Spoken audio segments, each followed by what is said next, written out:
All right, y'all. We are trying this yet again. Hey, everybody. I am excited to be here. We are trying this yet again. All right. Let's see if that works. Hey, guys. I am Jennifer Yarbrough, and you are watching Nonprofit Nuggets Live. One of the things I'm really excited about is Zakiya. I feel like we're like Thelma and Louise. That's pretty good, Jen. I don't know if I'm Thelma or if I'm Louise. We don't have to go that far with it. And that role could change moment to moment, right? That moment. So listen, we are here today because we decided to create a space where we thought would be pretty intriguing, where we could talk about all things nonprofit. And, you know, Zakiya is a daring kind of person. She's so petite in stature, but so big in spirit, right? I mean, like, she is over the top in my experience with her. And this is one of the reasons I love her.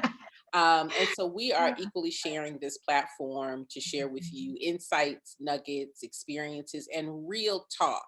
Can the back of the choir say real talk as it relates to the nonprofit field, the nonprofit world, how we fund this thing, how we move forward in our passion, how we make decisions on just running our nonprofits. And so, Zakiya, I would love for you to just say hey to the people. This is brand new for both of us, y'all. We are working this thing out. This is brand new for both of us. But yeah, let's look at the world of nonprofits. And Zakiya, I just wanted you to open up with a few words, anything that you'd like to say before we get started. So first of all, thank you, Lady Jen, for letting me be the Thelma to your Louise or the Louise to your Thelma. You're right, I'm not sure which is which, but I'm Zakiya Esper. I am the founder of a nonprofit called Sowing Seeds into the Midlands. And our mission is to interrupt the school to prison pipeline via advocacy, education, and direct services, based right here in Columbia, South Carolina. But I'm excited to be able to have a conversation that sort of lives outside of seeds. People often ask me to come speak, and they want me to speak directly to our mission or the work that we do, which is important and is great. But I'm also really, as you know, someone who just loves this industry, and I really believe in the importance of making sure that the nonprofit industry is strong and that it's well supported and that people understand it. And what I love about Jen and all of our conversations over the years, it's been years now, which is so weird, but all of our conversations over the years is that she and I always connect around really the heart of it, which is charity and service. And if the rest of us can get our minds right, wrapped around some of this stuff, we can do that much more efficiently. So I'm excited to be a part of a real conversation. I don't feel like I'm extreme, but people keep saying that, so I'm gonna take it. I'm gonna own it. I guess maybe I am. I don't know, but yeah, I'm not gonna hold back. I'm excited for a place where people say, "Don't hold back." I'm like, present. I'm here. I'm ready. I am ready. So, are we live? Everything good? Okay. That's all I got. That's my intro. That's who I am. Listen, this is what we were talking about earlier, you guys, is about, yep, everything is good. About I think there's a lag.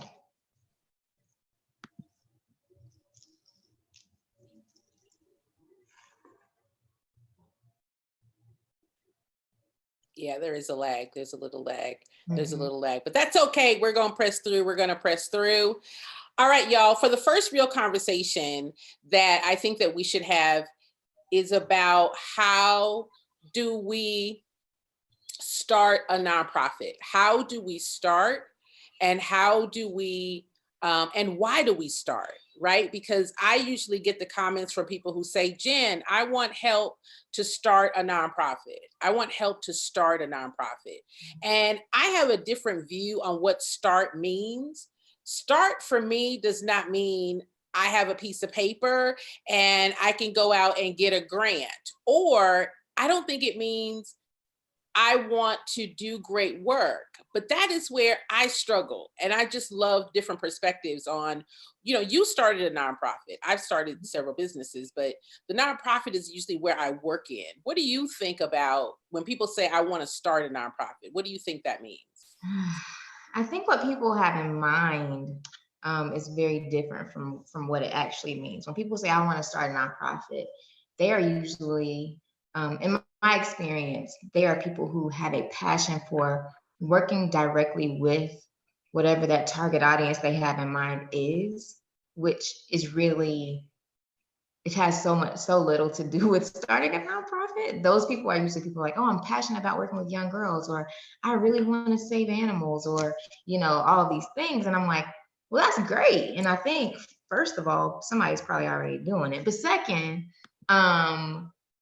do you realize that if you start this thing, if you do the paperwork and get your bylaws and get your board and 501c3, all those things, if your nonprofit is effective and legitimate, a day is going to come where if, for example, you just are passionate about working with young girls, you pray the day comes where you're not the person who's right there in front of those young girls if you're going to be the ED. And I think that's the biggest learning curve, or the biggest, I guess, like misconception about what it means to start a nonprofit. And people that I've met is that you get to do this thing you're really passionate about day in and day out. And it's like you get to do the work that allows that support and service to happen. But if you're starting it, if you're a founder and you intend to be the ED, you intend to run it, you're not going to see those girls. And most people aren't okay with that. And most people also, to be completely honest, since we're having a real talk, they don't have the skill set to do the work that's necessary to make sure that the work with these girls that they love so much can actually continue to happen. People don't know how much work and how much intention it requires to manage an organization and make sure that the foundation is laid well and that it is sustainable. I don't think people know how, I know people don't know how much goes into it, because you will not believe, Jen, how many phone calls I get midday. People are like, what you doing? I think people think I'm in here just like hanging out, picking my nose or something. And I'm like, y'all, there is never not something to do. There is always something to do when you're running a nonprofit. And I think people see it as a hobby or something they can do on the side. Like, I want to start this thing, like a passion project. And I'm like, do it. Don't get a 501c3 for it though. Just do it. If you just like doing it, just do it. But you don't bring the federal government in to your passion project and mismanage it and find yourself and your board in court. Don't do it. I'm off my soapbox. I'm getting down. I'm down.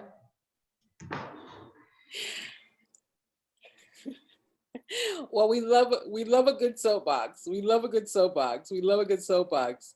So listen, one of the things that I wonder about is, we say that, you said that, but people continue to push through anyway. Why do you think that is? It's like, listen, you all, you who are watching, listen to me. Are you listening to me? Listen to me.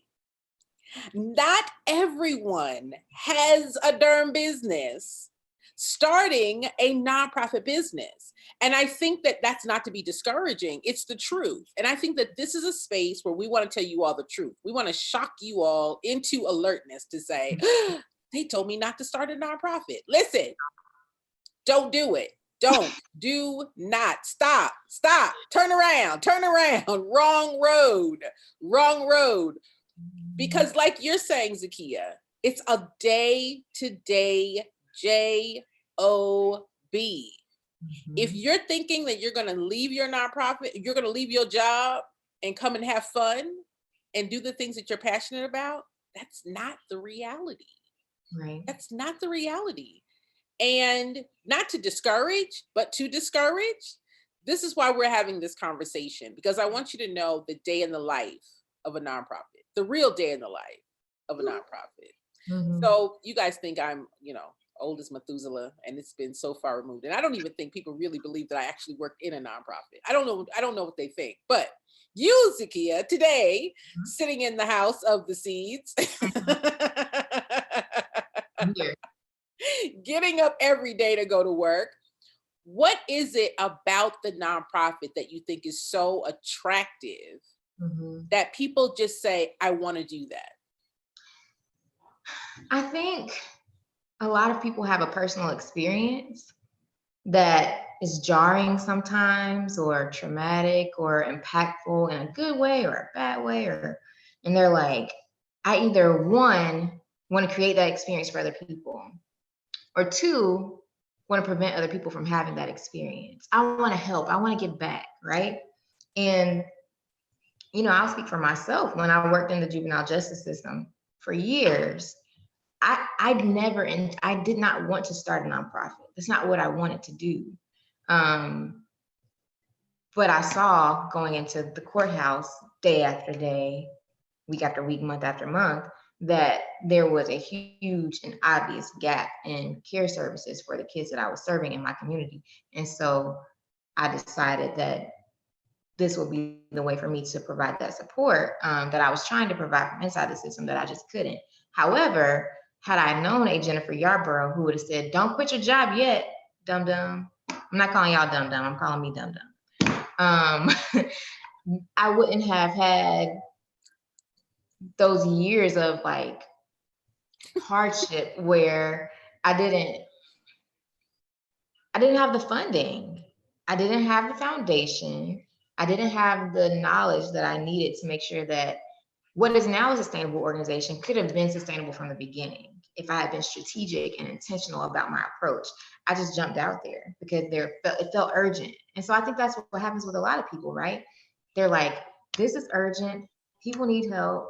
I'm going to sacrifice myself, but not realizing how long it actually takes for you to get to a place where you can provide those services in a way that is not detrimental to your day-to-day life. And just being honest, like we were not in a financial position to make that kind of decision where I would lose my salary to start this organization and not have one for years and still not have one consistently. Again, we're gonna have real talk here. So I think what people miss is that, yeah, there are grants and all those things out there, but if you don't know how to write them, or if you don't know about donor engagement or donor retention or proposals for, contracts or, sponsorships, if you don't know about fundraising, then it's a passion project and you're going to struggle. And most people struggle and end up quitting because they don't know how much of the behind the scenes work. So I think, like you and I always say, we try to, tell people that there are other routes to impact, which is language that I'm trying to use more often, because I think at the heart of it, most people just want to have an impact on an issue that matters to them. And that's not a bad thing. I think that's a human thing. I think it's a good thing. But we have to be intentional about our routes to impact, because a nonprofit organization is not the only route. And somebody told us that. Who lied? Stop fussing. Somebody lied. There's a lag, so I'm going to let it catch up. Well, listen, I think that there is this thought that it's easy, right? Because looking from the outside, oh, I was a volunteer at a nonprofit. They were running. I was a board member at a nonprofit. They were running. So there has to be some type of impression, assumption, that it's easy, right? That all I have to do is get a piece of paper and I can have a nonprofit of my own. When in fact, it is so far from your own that I just would like for us to have a real conversation about bridging that gap about perception, because I think that a lot of people jump into it with no experience, no knowledge, no one that they can call and talk to about it, no one that they can ask for real help. but yet they do it anyway. It's like, now listen, this is like me as a child deciding. I saw my grandfather put the key in the ignition, get Mhm. behind the wheel, and drive, right? So, like, how hard can it be to steer and guide this big old machine? Because I see him do it every day. All he did was put the key in, turned it, and pressed on that button, pressed on the pedal. But there was no thought of, wait a minute, there are rules of the road I've got to follow. And there is a level of control that I've got to maintain of this car. And I think that many people just jump straight into their nonprofit and think the key is the piece of paper. Ain't thought about how I'm gonna put gas in it. Ain't thought about how I'm gonna maintain it. Have not thought about how am I going to control the steering of it. They just jump right in. What do you think about that, Zakiya, as an analogy? I think that's also a sign of the times. That's the perfect analogy. It's perfect because it's like, oh, I can have it. And I mean, that's what we're told, right? They're like, go after your dreams. And so people have, but I'm not trying to be a dream killer, Jim, but pump your brakes. We need to be thoughtful about how we pursue these things, And I worked at a nonprofit for 7 years. And so the one that I worked at had been around when I was there for like 115 years. They've been around for over a century, literally. And so they were rock solid. They had federal funding coming in that had been coming in for decades, and they had community supporters and donor retention that just is unmatched. Really, like they are what I call sort of like legendary in our state, and they're still standing today. And so I had a very privileged view of what it looks like to run a nonprofit.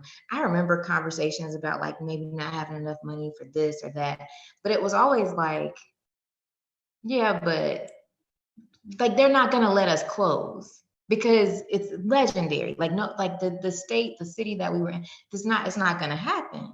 And so what I did when I was there was I just started being nosy. I just started trying to figure out how everybody was doing their job. Like, okay, so how do you do what you do? How do you do what you do? And I ended up sort of the assistant to the guy who did like our Medicaid billing and all of our grant writing and just the money man, the money man. And that gave me insight to just how much money was coming in every day. And I was like, this is a machine. And there's no way that that a machine that's moving like this, too many people have too much at stake to let this go down. Like I knew after a while, like this is way bigger than what's happening in this house, right? Because so many people were tied to it. So when I started my own, what I realized almost immediately was that I didn't have the network to go after federal funding out the gate. I looked and I peeked at some state funding, and I was like, I don't think that's the route to go because I don't have the infrastructure to support that. And so what I thought was a little bit, I don't know. I don't want to say manipulative, intentional was that I have a vast network of just community members, people who know me and know my family and know that I come from, educators and those things. And I was like, if I can get people behind me, if I can get, the support of like school districts, because they know me, because they know my mom, they know my grandma. If I can get the support of, elected officials and things like that, then I can, get some momentum going. And I think that's what people miss.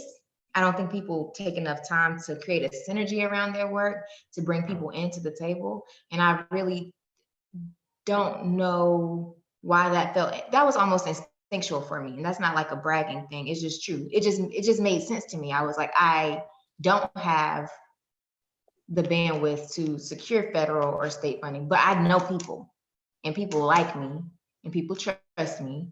People can help me fund this. And so I'm really proud to say to this day, because I hear people say all the time, I spent money out of my pocket. I have never put my personal money in sowing seeds to the Midlands. I've never, out the gate, as soon as I knew I wanted to apply for that 501c3, I had a fundraiser. I invited people. I asked them to give. I told them what they were giving to. I told them what we needed to do to get things off the ground. I told them we would maybe not see a kid for a year and a half from their donation date. I told them that. I was like, look, this is the first step. You know, if we want to make sure the kids have access to this stuff, we got to make sure that we do it the right way.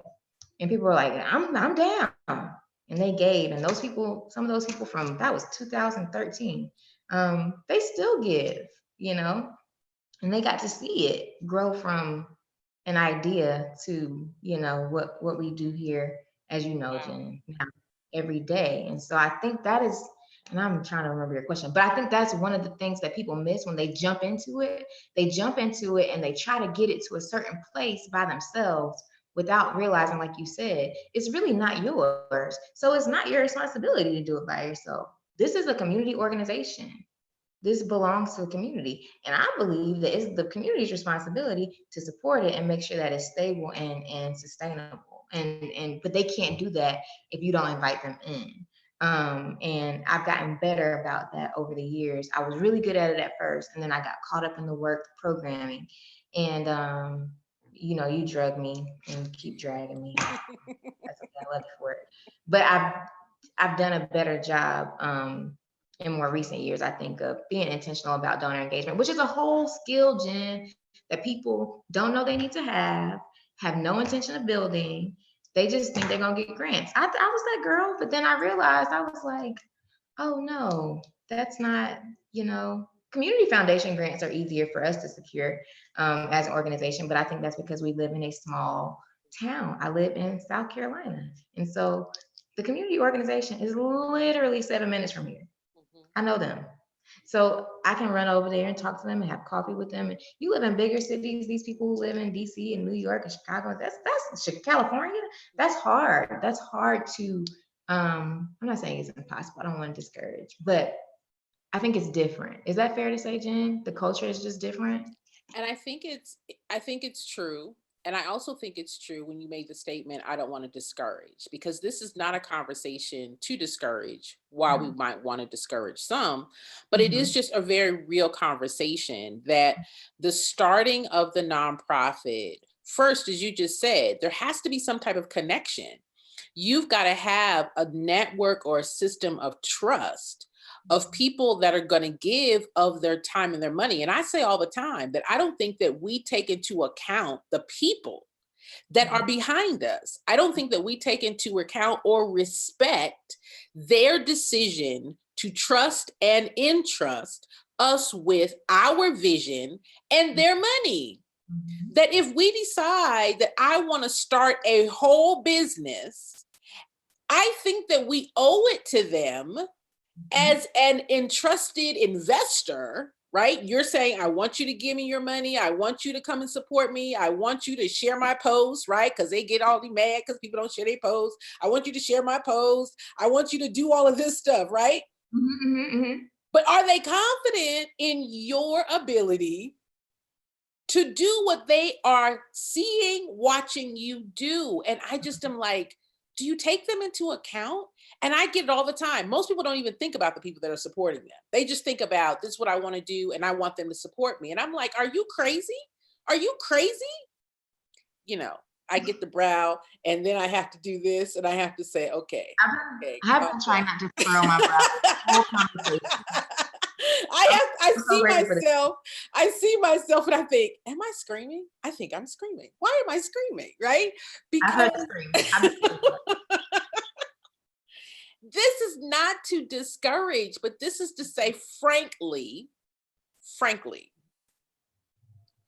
there are factors that must be put in play. Not everybody says, I can do it. I can do it. Then I'm like, well, then do it in a Mhm. way that respects the people that are behind you. If you come and say, I want you to invest in me, Mhm. then at least let me see Mhm. that you have the ability and the wherewithal Mhm. to figure out how to be successful at it. Don't take my money and just be pretending Don't take my money. All right, I'm Really? screaming again. I'm screaming again.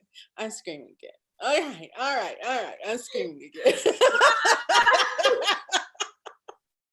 I just listen. If I had a baseball bat, I would be I in know. jail because I'd be like, listen to me, because I Yeah. want you to be successful. But it's going to take more than I don't know first what I'm doing. Mhm. I listen, and the people who say I don't know what I'm doing. I don't know where to start, but can I get a grant? Mm. Just saying it out loud, it sounds insane. Nuts. Okay. This is my new favorite shutdown. All right, we're gonna be very real. Because you know Okay. everybody calls and like, oh, you started a nonprofit. I need you to help me. So I'm like, okay, tell me about your mission. Well, I gotta develop it. I'm like, okay, well, I just really need to figure out how to get grants. I said, okay, how much do you need?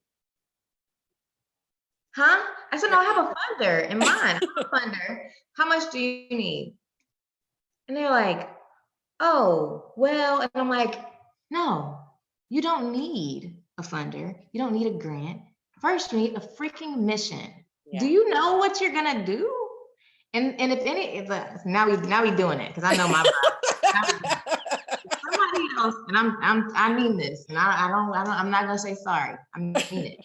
If somebody else calls me and tells me their mission is to create productive members of society or give back or support at-risk youth, what does that mean, Jen? What does that mean? Schools support at-risk youth. So what do you do? Like, what does it mean? And I think that's not to maybe it is. Maybe it is to jolt people who are being that vague in their messaging and their language into understanding that nobody is going, I'm not giving my money to something that vague. I'm just not, because I don't know what you're saying you're intending to do. Like what is the intention? And I don't think a lot of us have, even if we're honest, sat down long enough to have that conversation with ourselves. With ourselves. You're not even having the fullness of the thought of how you want to support or engage with these young people. And so I had a meeting with a young lady yesterday who's done me a lot of favors over the years. And she asked if she could have an hour of my time. And I was like, absolutely, because Jen, I believe in reciprocity, right? She's like, can I have an hour? I'm like, yeah, you come on. She was telling me about, her intentions to start this thing for young girls. And I really liked it. And you know how I go, Jen. I tell people left and right, no, go home, Roger, go home. No. But the more she spoke about it, I said, what you're describing, I'm not going to say is super innovative. I said, but I do think there could be a need for it in our community in the way that you're describing doing it. And that is what we have to realize. Mentoring is not innovative, but that doesn't mean there's not a need for a certain type of mentoring program in the community that you exist in. And if you can explain to people, here is the very specific thing that I'm seeing in my space with my kids, with the kids at my daughter's school. And here's how I want to support them through this thing I see them struggling with. I can get behind that. I can get behind her. But what I did say to her was, if you don't have the interest or the ability or the capacity to be an actual ED, don't start a nonprofit. You can do this thing, take it to your kids' school. Ask them if it's a club you can start there. Take it to your church. Ask them if it's a ministry you want to start there. Take it to the city parks. Ask them if it's like, if it's not something you really can say, I'm going to be responsible and be sure that this 990 is done every year. Be sure that you file with the Secretary of State. And I want to do a whole lot about that. Let's do it. Okay. Let's do it. That you are going to engage donors. And the more I started listing off things, she was like, whoa. And I was like, yes, I need you to get this. And she said, that's why I came to you. She said, because she's seen me work over the years. She said, and I know how hard you work.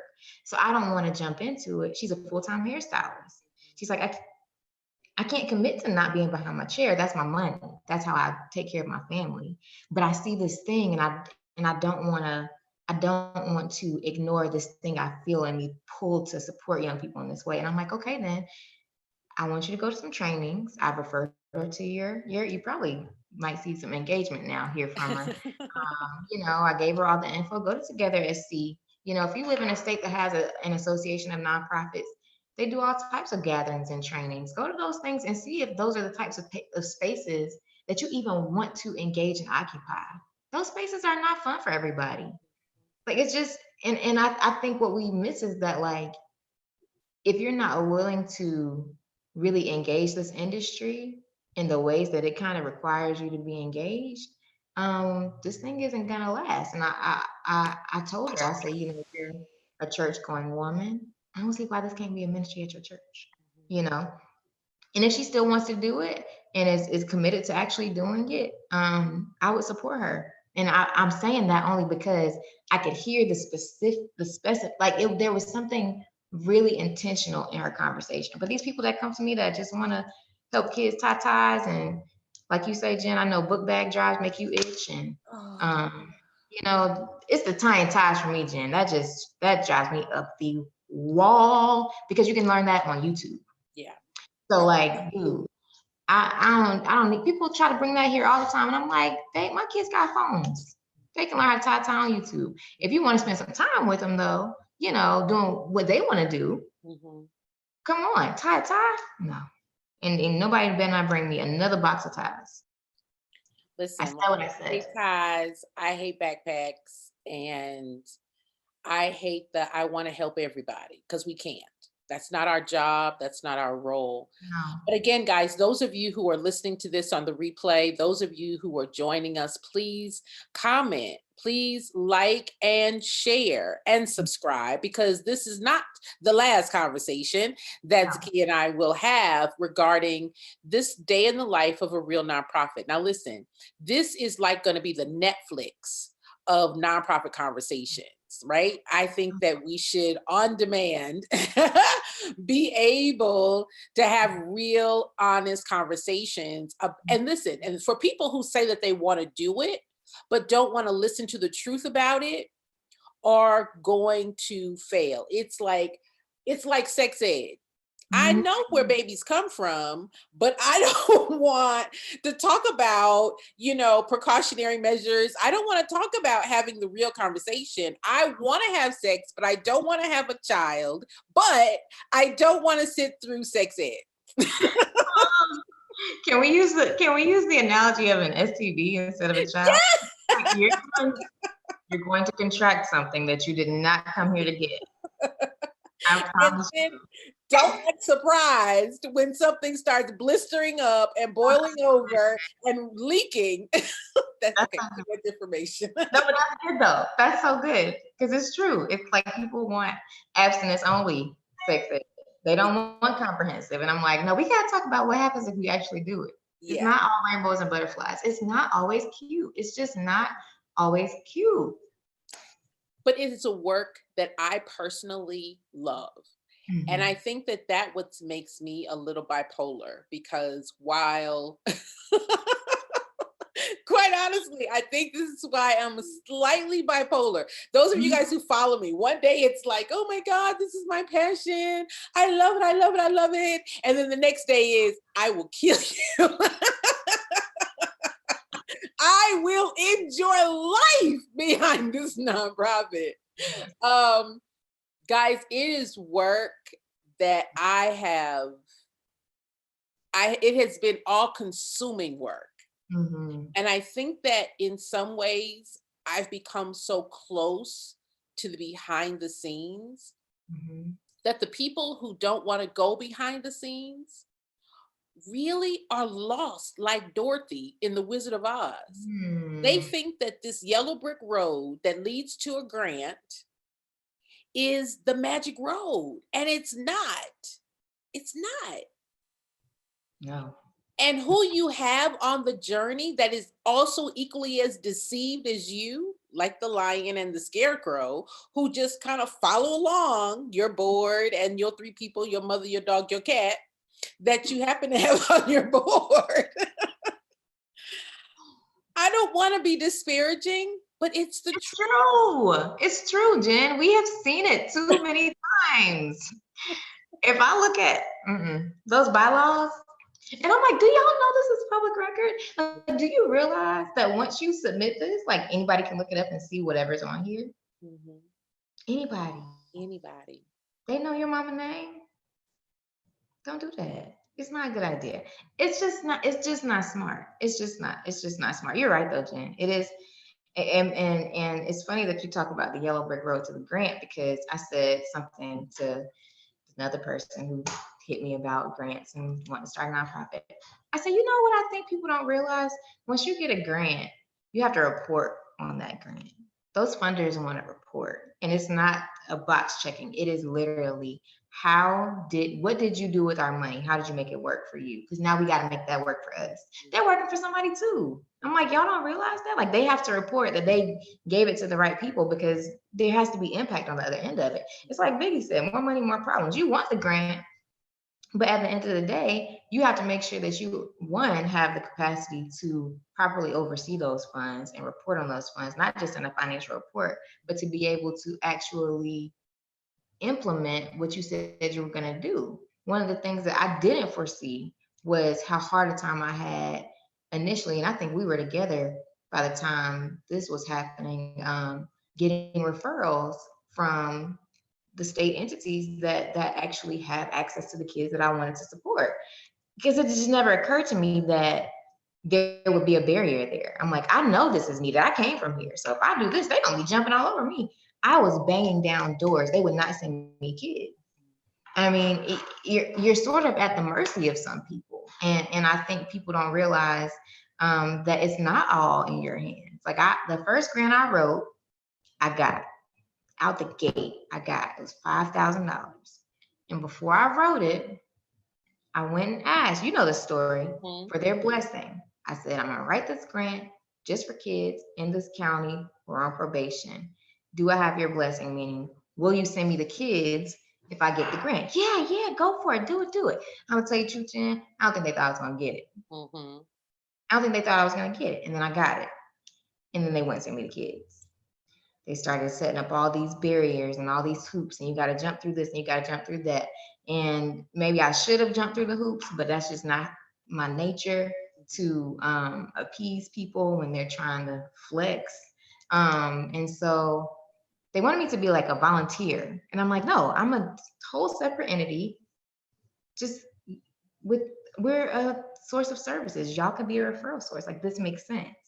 And so I had to reconfigure my whole plan because they refused and I refused. And I had to figure out how another way to get to these kids. So people don't think about those things. I didn't think about that. And that really isn't something, I guess I did think about it because I went to them first, but it's still those unforeseeable barriers and roadblocks and hiccups and speed bumps that you're like, oh, so I have this money now that I told these people I was going to do all these things with these kids that I have now been blocked from. Now what? Right? And figuring out how to navigate that. And imagine me having a full-time job while I was trying to figure out how to navigate that. That's why I'm trying to help people understand this is not something that you can do part-time. It's just I don't believe it is. I know people who run nonprofits on the side.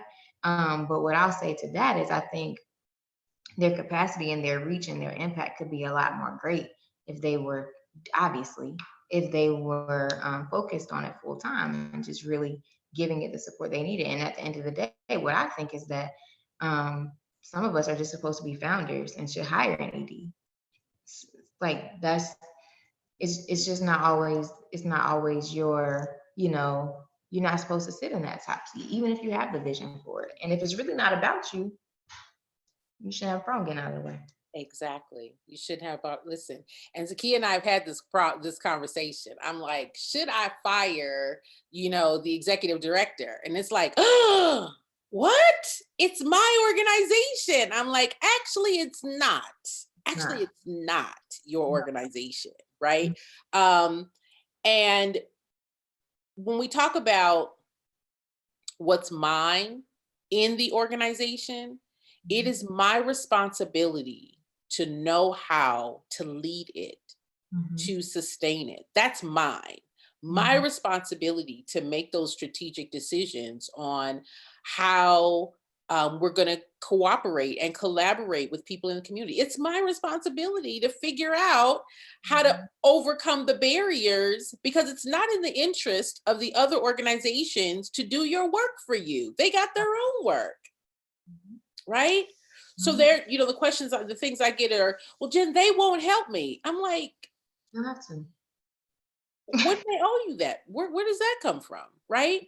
And guys, again, this is a conversation that is real. I want you all to go into anything you decide to do in this realm with your eyes wide open. Because I'm wearied from people who get in the middle of it and then they're shocked, their eyes partially opened, but now they're discouraged and want to quit. This is not an issue of should you quit. This is an issue of, do you have the stamina?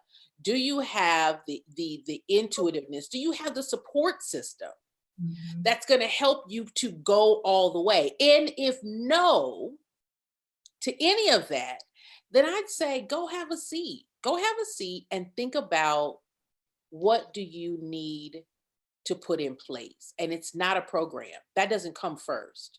That doesn't come first. That doesn't come first. Because an organization, the community does not need an organization that has a great program that could be given for free, quite honestly. And frankly, if you're paying for it on your own, then that's what you're doing anyway. Just keep doing that. Just keep doing that.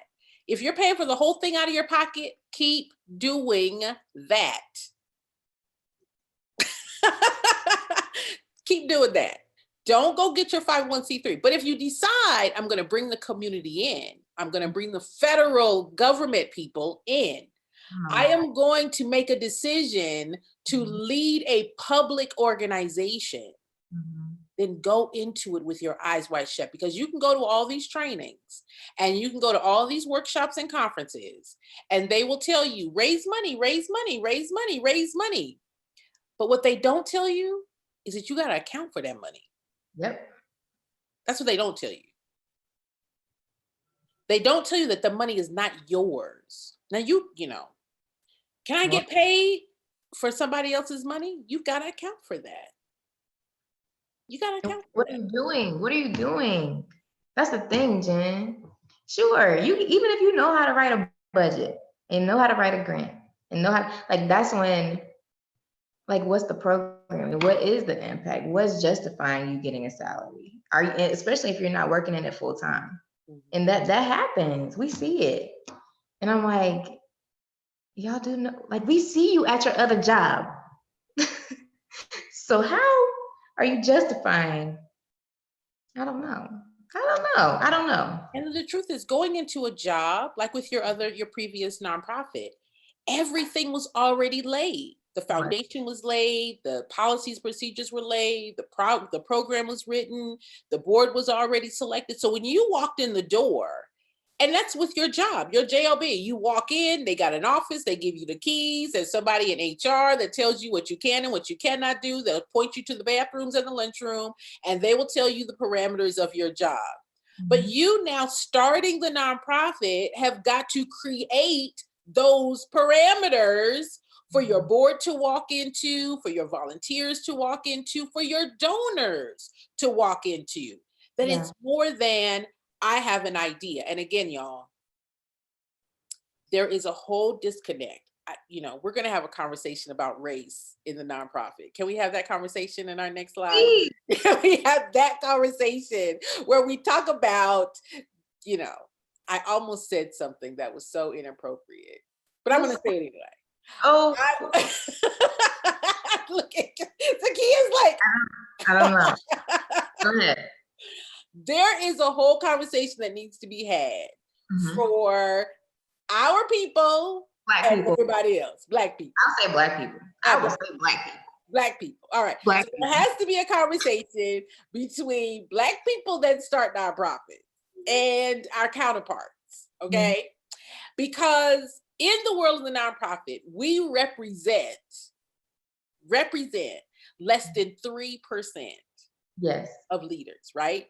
And of that number, the communities that are served in the Black community represent almost 70% of those that receive services. Now, we're not talking about hospitals, we're not talking about schools and colleges and blah, blah, blah. So we're talking about those community-based organizations. However, we represent less than 3%.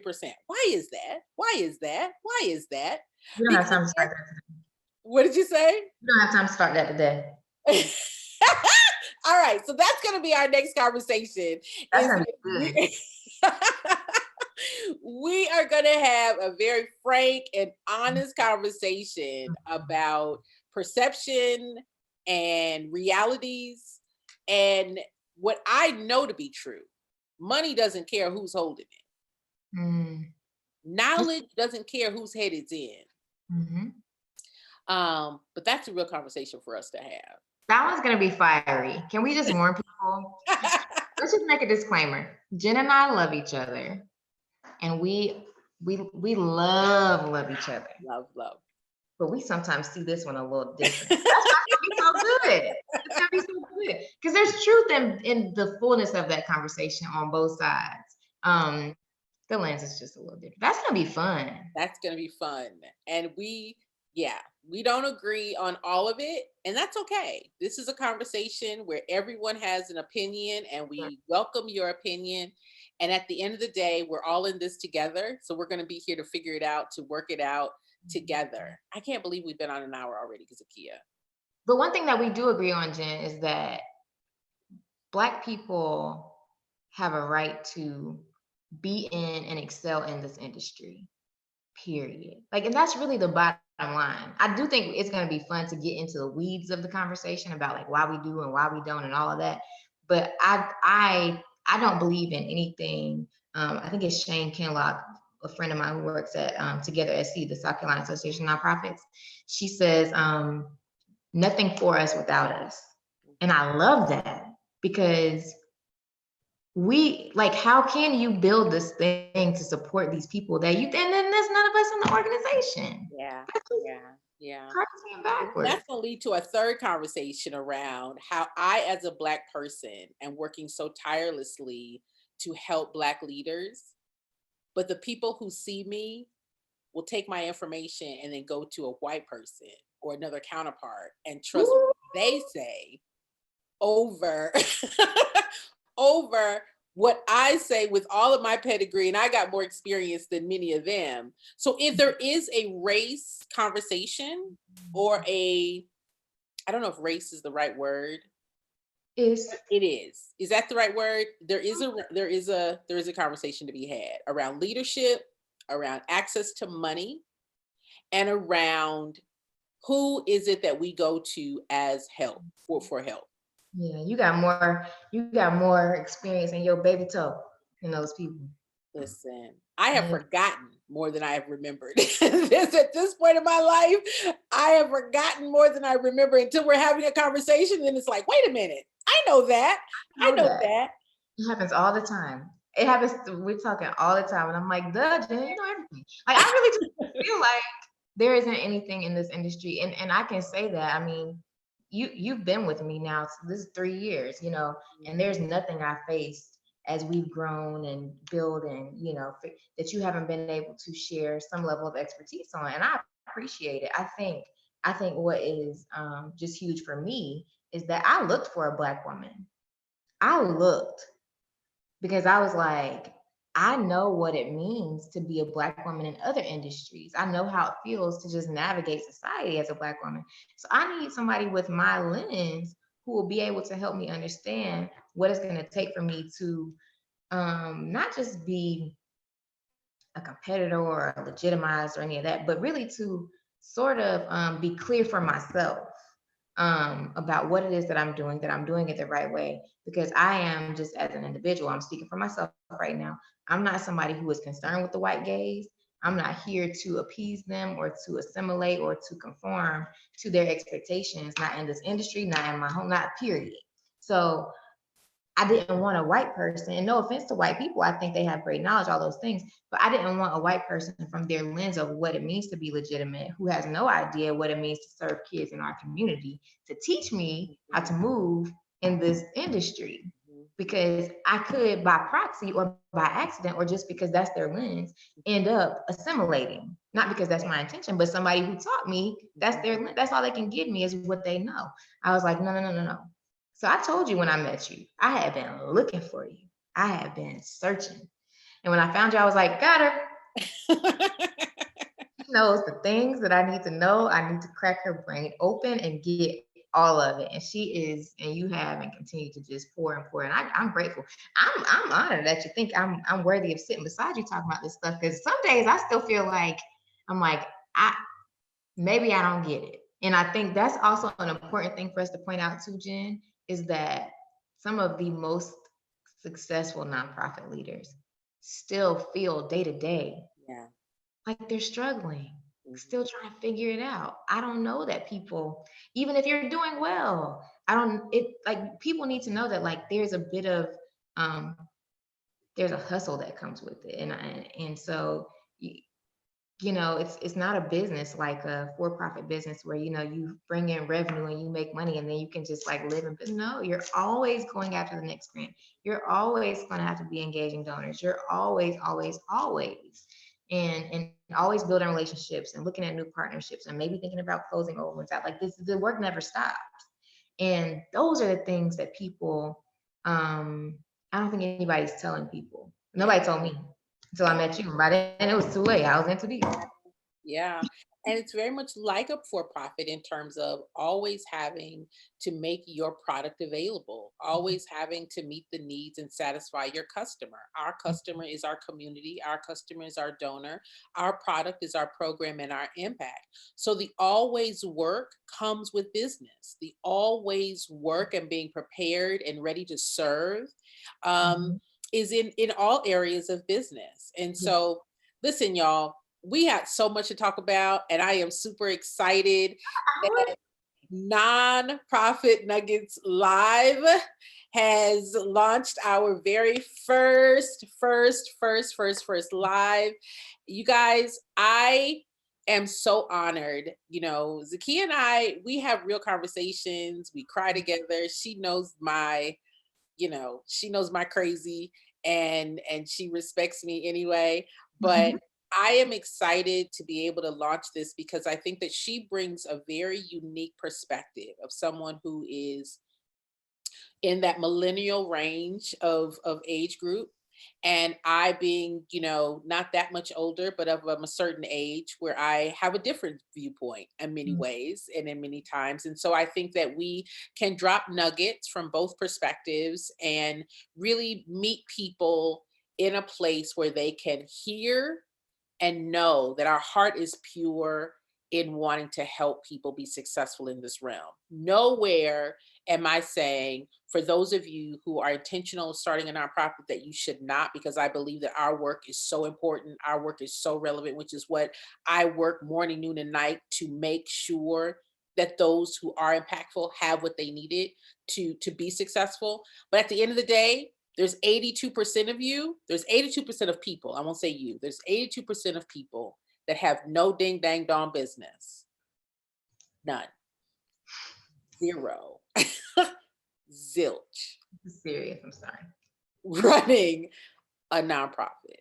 And the stats prove it. That ain't me. That's not personal. The stats prove it, right? So today launches our first day. Guys, if you are in the comments, please like, share, and subscribe. Zakiya and I are going to come back. We've got some exciting topics that we're going to be sharing in the upcoming weeks, and I'm excited for all of you to join us and to be really a part of it. Get in the comments, share your views, say you don't agree, you do agree, you have questions, we're happy to answer them. But guys, this is not just a spectator sport. This is a part of Netflix where you get to be in the game and a part of the conversation as well. So I just want to thank you guys for tuning in. Thank you so much for sharing. Thank you so much for supporting this new endeavor and just really being a part of something and launching something in 2020. I don't know where it's going, but I'm okay because I'm good for the journey. What do you say, Zakiya, as we wrap it up? This feels great, Jen. I'm excited. I'm just grateful again. Like I said, I'm like, oh, you think I know enough, Jen, to talk beside you? Okay, cool. I'm down. But I think 2020 is going to be an amazing year. I think it's definitely time for us to be more intentional about having authentic and vulnerable conversations about this work. And I'm ready and willing to share what I've seen and what I've had to do, and some of what I'm like, I'm never doing that again. Because I don't think we do it enough. I think that's how people come in and continue to have to do certain things, because we don't say, watch out, this is coming. So I'm excited, I'm grateful. And again, like you said, I'm grateful that people are tuning in to check out what we're going to talk about. We're going to have fun though. I'm looking forward to it.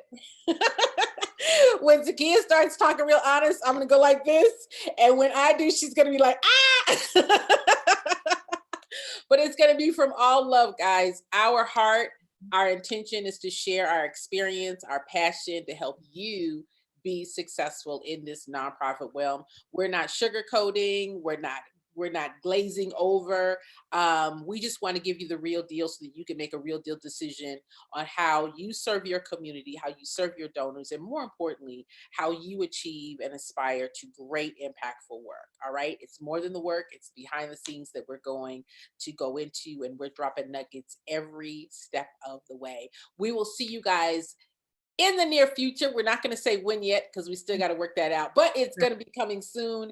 And we hope that you guys will tune in. Again, comment what you thought about this, comment any questions that you might have. We'll make sure to address them, and share and subscribe so that you can be notified. Hit that little bell so that when we come back, you are alerted and come right on into Nonprofits Lives with Zakiya, Esper, and myself. We'll see you guys later. Bye.